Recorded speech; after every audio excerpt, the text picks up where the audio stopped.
Bismillahirrahmanirrahim. Assalamualaikum warahmatullahi wabarakatuh. Alhamdulillahi rabbil alamin. Nahmaduhu wa nasta'inu wa nastaghfiruh wa natubu ilaih wa na'udzu billahi min syururi anfusina wa sayyiati a'malina may yahdihillahu fala mudhillalah wa may yudlil fala hadiyalah.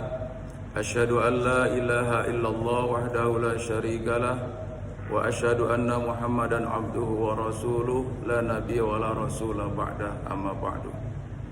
Fa ya ibadallah usikum wa nafsi bi taqwallah wa qad fazal muttaqun. Qala Allah ta'ala fi kitabil karim, a'udzu billahi minasyaitonir rajim. Ya ayyuhalladzina amanu kutiba alaikumus syiyam kama kutiba alal ladzina min qablikum la'allakum tattaqun. Al-ayat. Yang saya hormati seluruh jamaah salat subuh Masjid Nurul Islam yang dimuliakan Allah Subhanahu wa taala. Mari kita bersyukur kepada Allah Subhanahu wa taala atas karunia nikmat-Nya yang tak terhingga, sehingga kita pada pagi hari ini kembali dikumpulkan oleh Allah Subhanahu wa taala untuk bisa mengingat Allah, baik dalam keadaan berdiri, dalam keadaan duduk, dan juga dalam keadaan kita sedang menunaikan, yaitu salah satunya mudzakarah, mengingat apa yang sudah kita pahami, yang sudah kita laksanakan dahulu, terutama adalah kita sebentar lagi akan melaksanakan ibadah shaum, ibadah puasa di bulan suci Ramadan. Hari ini kita sudah memasuki hari yang ke-17 ya, bulan Sya'ban. Oleh karenanya suatu kepantasan memantaskan diri kita di hadapan Allah Subhanahu wa taala, karena Allah Subhanahu wa taala juga amat sangat menyukai, mencintai kepada amal-amal hambanya. Amal hamba-hambanya itu yang sedikit demi sedikit tapi istiqomah. Ahabba al-a'mal ilallah adhuha wa in qalla. Orang yang disenangi amal perbuatannya oleh Allah Subhanahu wa taala adalah orang yang terus-menerus melaksanakan amal-amalnya itu mastato, sesuai dengan kesanggupannya, tapi terus-menerus dia lakukan. Ya, terus-menerus dia lakukan, walaupun kadang-kadang itu sedikit, wa in qalla. Maka kata Allah Subhanahu wa taala, barang siapa yang selama dia mengingat kepadaku, ya, madza zakartani syakartani, selama dia mengingat kepadaku maka dia telah bersyukur kepadaku. Ya. Wa in ma nasitani kafartani, tapi selama dia tidak ingat kepadaku maka dia telah ingkar kepadaku. Jadi zikir, mengingat kepada Allah Subhanahu wa taala dalam keadaan kondisi apapun. Kadang-kadang kalau kita ingat kepada Allah kan Pak, kalau lagi gimana Pak? Kalau lagi tanggal tua ya, ingat kepada Allah, keperluannya banyak. Ini mau masuk Ramadan. Kadang-kadang yang disibukkan apa? Yang disibukkan apa? Gimana nanti bukaannya, bagaimana nanti sahurnya, dan seterusnya. Ya wajar. Terus, aduh saya ini pekerjaannya kok berat begini, apakah sanggup nanti saya puasa? Tapi ingat kata Allah Subhanahu wa taala, la yukallifullahu nafsan illa usaha. tidak Allah memberikan beban kepada seorang hamba itu illa wus'aha, kecuali dia sudah sesuai dengan kemampuan. Kan sebagaimana yang diseru oleh Allah Subhanahu wa taala tadi, bahwa orang-orang yang diseru, orang-orang yang diingatkan, orang-orang yang diperintahkan oleh Allah Subhanahu wa taala berpuasa adalah orang-orang yang sudah mumpuni, yaitu orang-orang yang sudah beriman, yang sehari-harinya memang dia sudah taat kepada Allah Subhanahu wa taala. A'udzubillahi minasyaitonirrajim. Ya ayyuhalladzina amanu kutiba alaikumussyam kama kutiba alal ladzina min qablikum la'allakum tattaqun. Wahai orang-orang yang beriman, orang-orang yang beriman, ya kita semua yang sudah sehari-hari taat kepada Allah Subhanahu wa taala, salatnya anceg. Nah gitu ya. Salatnya anceg itu apa? Maksudnya istiqomah salatnya. Mau hujan, mau panas, lagi repot, lagi tanggung, kalau sudah dikumandangkan oleh Pak Sangsang, Allahu Akbar, Allahu Akbar, 2 kali disebutkan langsung, Allah Maha Besar, Allah Maha Besar. Artinya apa? Segala sesuatu yang di dalam hati kita itu besar. Oh ini urusan ini besar ini, tanggung dan seterusnya. Waduh, kalau nggak sekarang dilaksanakan gimana? Kecil di hadapan Allah Subhanahu wa taala. Karena kita itu banyak rencana, banyak program, kalau Allah tidak menghendaki juga tidak akan terlaksana apa yang kita rencanakan. Maka dahulukan dulu Allah. Allah Maha Besar, Allah Maha Besar. Maka dalam hal ini orang yang tadi disebut oleh Allah, orang-orang yang beriman tadilah dia yang berhak sesungguhnya untuk segera melaksanakan seruan Allah Subhanahu wa taala. Inilah orang yang beriman yang dipilih oleh Allah Subhanahu wa taala untuk melaksanakan ibadah puasa di bulan Ramadan ini. Jamaah subuh rahimakumullah, bulan Sya'ban ini adalah merupakan satu tangga hampir mendekati kepada masuknya bulan Ramadan. Ibaratnya rumah itu sudah kita nyampe ke terasnya ya, ataupun minimal pintu gerbangnya paling jauh. Jadi kalau kita mau masuk ke masjid ini, kita sudah masuk tuh, buka pintu gerbangnya masjid atau rumah kita. Nah di sana artinya kita sudah mengetahui depannya rumah kita, keadaan kondisinya seperti apa. Nah demikian juga Ramadan. Ramadan itu apa syiarnya di bulan Ramadan? Di bulan Ramadan itu yang utamanya adalah ibadah saum, puasa. Maka di bulan Sya'ban ini tidak jarang orang mulai dari tanggal 1 Sya'ban, bahkan di Rajab juga sudah ada yang meniatkan puasa di bulan Rajab dan juga puasa di bulan Sya'ban. Jadi kalau hari ini ada yang sudah berpuasanya beberapa hari, monggo silahkan.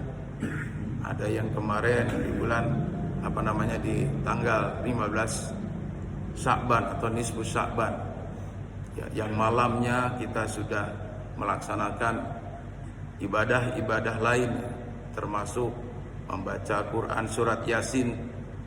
Ada yang sekali, ada yang 2 kali, ada yang 3 kali. Silahkan ya, kita berdoa kepada Allah Subhanahu wa taala di dalamnya agar kita terus mendapatkan kucuran keberkahan dari Allah Subhanahu wa taala atas umurnya kita, keberkahan juga atas karunia harta kita, keberkahan juga atas usia dan juga kesehatan kita. Dimintakan kepada Allah Subhanahu wa taala keberkahan di Rajab wa Sya'bana, dan juga mudah-mudahan usia kita disampaikan Allah kepada bulan yang kita tunggu-tunggu, yaitu Ramadan. Jadi kalau udah sampai kepada teras ini, gambarannya sudah kelihatan apa-apa yang akan kita lakukan di bulan Ramadan. puasa kita. Ya, jangan takut. Bahkan kita banyak mengingatkan kepada ahli keluarga kita, siapa tahu masih ada yang punya tunggakan, ya, punya kewajiban untuk mengqadha membayar puasa Ramadan tahun lalu. Ya, gitu. Jadi silakan diingatkan, bahkan itu hukumnya ya wajib mengingatkannya, ya, wajib mengingatkannya. Tanyakan kepada istri kita yang masih apa? Ya, yang masih kadang-kadang ada di bulan Ramadan itu seminggu beberapa hari dia tidak berpuasa karena halangan. Atau mungkin sekarang ini udah anak-anak kita, ya sudah pasti kalian perempuan. Bahkan juga ada anak laki-laki itu yang kadang-kadang karena sakit, ya itu juga diingatkan untuk supaya bisa mengqadha puasanya sebanyak berapa hari ketika dia meninggalkan puasa itu di bulan Ramadan tahun lalu. Jadi ini gambaran bagaimana mengingatkan pada orang-orang yang sedang dalam keadaan mempunyai tunggakan tadi dalam puasa tahun lalu. Kemudian persiapan kita untuk menghadapi bulan Ramadan adalah pemahaman apa itu Ramadan. Jadi Ramadan adalah ibaratnya puasa penuh selama 1 bulan yang pada ini kita ingin meningkatkan kualitas puasanya. Puasa tahun yang lalu kita sudah bagus, bahkan kita sudah meningkatkan berbagai macam puasa di dalamnya, ya. Kita ingin berpuasa yang khusus sebagaimana yang disabdakan oleh Rasul, adalah puasa yang dimaksud puasa ini adalah puasanya para nabi, para rasul. Jadi mereka itu hakikat puasanya yang diinginkan. Hakikat puasanya itu apa? Puasa secara hakikatnya adalah menahan dari segala sesuatu yang membatalkan, termasuk makan dan minum di siang hari, termasuk kita tidak bersetubuh suami istri di siang hari, termasuk juga lisan kita juga berpuasa, ya, bukan hanya perutnya menahan lapar, ya, kemudian kita juga menahan haus, tapi seluruh panca indera kita juga berpuasa. Seluruh panca indera kita, termasuk pendengaran kita, telinga kita ini juga dijaga. Ya, bagaimana caranya? Yang pertama adalah kita harus menahan dari sesuatu yang sifatnya itu menggibah atau mendengarkan kata-kata gibah itu sendiri. Karena kata-kata gibah atau membicarakan keburukan orang lain itu juga akan menyebabkan puasa kita secara nilainya di sisi Allah Subhanahu wa taala akan rusak. Penglihatan kita juga demikian. Penglihatan kita itu di bulan suci Ramadan, terutama ya ketika kita memasuki tempat-tempat semacam pasar atau bahkan keluar saja dari rumah, tiba-tiba ada sesuatu yang kita lihat, wah, dalam hati kita itu apa itu, ya, langsung lisan kita menggibah, kemudian mata kita juga terus menerus, kalau yang bagus menurut kita, hawa nafsu kita dilihat terus, gitu ya. Nah ini menurut ajaran daripada hakikat ibadah puasa itu akan mengurangi daripada nilai puasa kita di sisi Allah Subhanahu wa taala. Mungkin kalau lapar dan haus pagi sampai sore, ya, mulai dari imsak sampai kita terbenam matahari, itu kita mampu menahan. Tapi untuk yang mendengar, kemudian melihat sesuatu yang nggak boleh kita lihat, itu adalah berat ternyata. Bahkan puasanya para nabi itu sampai malamnya juga demikian. Kalau malamnya itu memang dibolehkan berbuka untuk berpuasa, sunnahnya memang begitu ya, untuk makan dan minum, tapi tetap hatinya, telinganya, ya semua panca inderanya tetap berpuasa.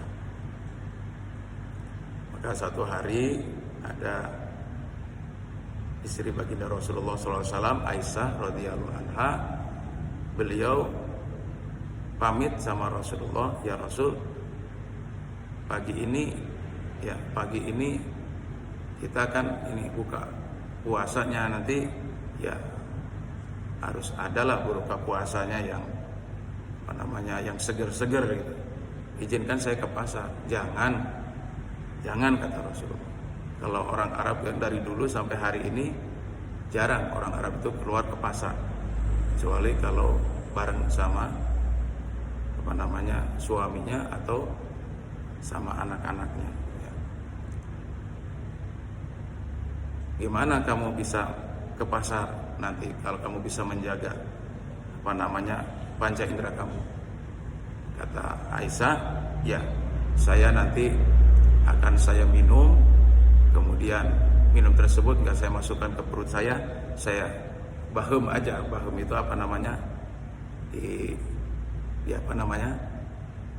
didiamkan aja di mulut, ya beberapa teguk ditaruh di mulutnya. Kemudian ke pasarlah dan dibarengi dengan ahli keluarganya. Sampai pasar, apa yang dia lihat? Diperlihatkan oleh Allah 2 orang perempuan, yang satu badannya besar, ya yang satu badannya kurus. Dilihat itu ada yang janggal. Yang besar memakai pakaian ketat, ya. Yang kurus memakai pakaian getomrohan. Nah, komentar dalam hatinya nggak terucap, kan ada mulutnya nanti keluar ya, kalau dia terucap dalam hatinya, wah ini apa nggak salah nih penglihatan saya ini? Oh nggak pas kayaknya. Aturan yang besar itu ya pakaiannya jangan ketat begitu, agak longgar dikit, ya supaya enak melihatnya. Ya, yang kecil itu ya dipaskanlah dengan bentuk badannya gitu, jangan pakai keturumbohan gitu. Nah dengan kalimat itu ya sudah, dia belanja, setelah itu pulang. Maka ketika sampai kepada hadapan Rasulullah SAW, Rasulullah bertanya, belanja apa? Wah ini ikan gurame, ya ikan ini ya macam-macam ya. Belanjaannya pas sesuai dengan yang direncanakan. Ketika itu dia terbatuk, ya kemudian tidak tersadarkan, kemudian termuntahkan air yang sudah lama tertahan tadi. Begitu melihat, isinya adalah yang tadinya warnanya bening kok menjadi merah. Nah itulah kata baginda Rasulullah. Ya, kalau orang menggibah itu, orang yang mengolok-olok itu dikatakan oleh Rasulullah SAW sama dengan memakan daging saudaranya sendiri. Nah disitulah darah yang keluar berbentuk merah begitu. Ini satu ilustrasi betul itu, bahwa puasa yang namanya puasa menahan dari tadi menggibah, kemudian juga melihat dari sesuatu yang tidak boleh kita lihat, kemudian kita komentari dan seterusnya, ternyata berat sekali. Nah di situ hakikat puasa kita. Maka puasa kita ini ingin meningkatkan tadi, mari kita berupaya istighfar terus kepada Allah Subhanahu wa taala. Ya wadkurullaha katsira. Istighfar kepada Allah Subhanahu wa taala. Kemudian di bulan Sa'ban ini juga karena menjadi terasnya di bulan Ramadan, maka perbanyak juga kita tilawah Quran, kasratut tilawatil Quran kita. Kalau dia nanti di bulan Ramadan kita punya target akan hatam minimal 1 kali hatam tadarus kita, maka kita sudah berlatih di bulan Sa'ban ini. Mari 1 hari kita coba berapa 10 lembar. Nah, 10 lembar itu bukan 1 juz, Pak Ustaz. Iya betul 1 juz. Ya. Kalau enggak mampu 1 juz ya 2 juz gitu. Ya, kalau enggak mampu 1 juz 2 juz. Loh, masa begitu? Iya. Karena di dalam agama itu ya, itu istilah la ikraha fiddin, la ikraha fiddin, tidak ada paksaan di dalam agama, itu kita harus perdalam. Ternyata la ikraha fiddin itu, jangan ada paksaan di dalam agama itu, bukan kita memaksakan kepada ajaran ini kepada orang-orang yang sudah masuk Islam, bukan. Tapi yang dilarang itu adalah orang-orang yang belum masuk Islam itu jangan dipaksa masuk ke dalam agama Islam. Jangan dipaksa. Kalaupun kita mengajak, ya menghimbau, boleh itu. Memang harus kan gitu. Tapi kalau paksanya nggak boleh. Tapi kalau orang-orang yang sudah menyatakan dirinya Islam, tiap hari dia sudah sholat, tiap hari dia sudah bersedekah dan seterusnya, itu diingatkan, itu wajib. Dan memaksakan sesuatu ya tentang kebaikan itu kepada orang yang sudah beriman, itu juga wajib. Nah, itu wajib. Jadi seperti tadi ya, kamu gimana sekarang? Puasa, ya puasa. Kok kamu di situ terus dari tadi? Ngapa? Ya di tempat yang begituan, ngapain? Tadarus enggak kamu ya, ngobrol aja. Pagi sampai sore ngobrol aja, nggak ada aktivitas. Diingatkan seperti itu. Kalau sekarang kan ada orang yang mengatakan, ya saya mah nggak sholat, nggak puasa, yang penting saya mah nggak maling, saya mah nggak dolim kepada tetangga. Nggak benar itu pernyataan seperti itu ya. Jadi orang seperti itu harus diluruskan. Makanya kata ulama, paksakan itu pada saudara-saudaramu yang belum mau taat kepada Allah Subhanahu wa taala, belum melaksanakan ibadah dengan secara baik dan benar. Paksakan, ajak untuk berbuat baik. Jadi tidak ada paksaan di dalam agama itu, bukan kepada orang-orang yang sudah menyatakan Islam di situ, bahkan sebaliknya wajib untuk diingatkan. Wadzakir fa inna dzikra tanfa'ul mu'minin. Berilah peringatan kepada orang mukmin itu ya, kalau dia terlihat dia berbuat maksiat, ingatkan. Nah, tapi kalau dia ngomongnya udah jangan memaksakan, saya yang penting saya nanti maunya sendiri, tidak seperti itu. Selalu ingatkan dan ingatkan, karena mengingatkan itu pasti bermanfaat bagi orang-orang yang diberikan ingatan tadi. Karena pada hakikatnya tadi orang ya kalau sudah masuk ke dalam agama Islam itu udkhulu fis-silmi kafah, masuklah ke dalam agama Islam itu secara menyeluruh, secara kontinuitas dia melaksanakan ya, tidak separuh-separuh. Nah, ini adalah persiapan kita dalam menghadapi bulan suci Ramadan. Persiapan berikutnya adalah bagaimana kita menyiapkan secara fisik kita. Fisik, kesehatan dijaga. Karena apa? Siapa tahu ya, kalau dari makanan kita, dari minuman kita, ini banyak pengaruhnya kepada kesehatan tubuh kita. Kalau minuman kita tidak dijaga, maka nanti akan membuat saatnya kita berpuasa menjadi lemah, ya, menjadi hal yang akan menghambat pelaksanaan ibadah puasa kita. Ya kan, kulu min thayyibati ma razaqnakum washkuru lillahi in kuntum iyyahu ta'budun. Nah, gitu. Jadi diingatkan oleh Allah, makanlah, minumlah yang baik-baik, yang halalan, thayyibah, yang bergizi, ya. Dan juga bersyukurlah kamu kepada Allah Subhanahu wa taala jika kamu hanya beriman kepada Allah Subhanahu wa taala semata. Jadi perintah itu makan yang baik-baik itu diperintah oleh Allah Subhanahu wa taala. Tapi walaupun baik ya, wala tusrifu. Jangan juga berlebih-lebihan ya. Jangan berlebih-lebihan. Makanya nanti ya kalau kita makan sahur ya katanya supaya kuat, kata Pak Ustadz, supaya kuat. Minum 3 gelas langsung ya. Jangan 3 gelas langsung. kemudian makan mungkin karena lagi makannya enak sampai nambah terus. Ya, akhirnya perutnya itu koclak, ya kemudian nggak ada lagi untuk bernapas ruangannya, ya, sehingga pagi-pagi itu sudah ngelentruk tidur aja.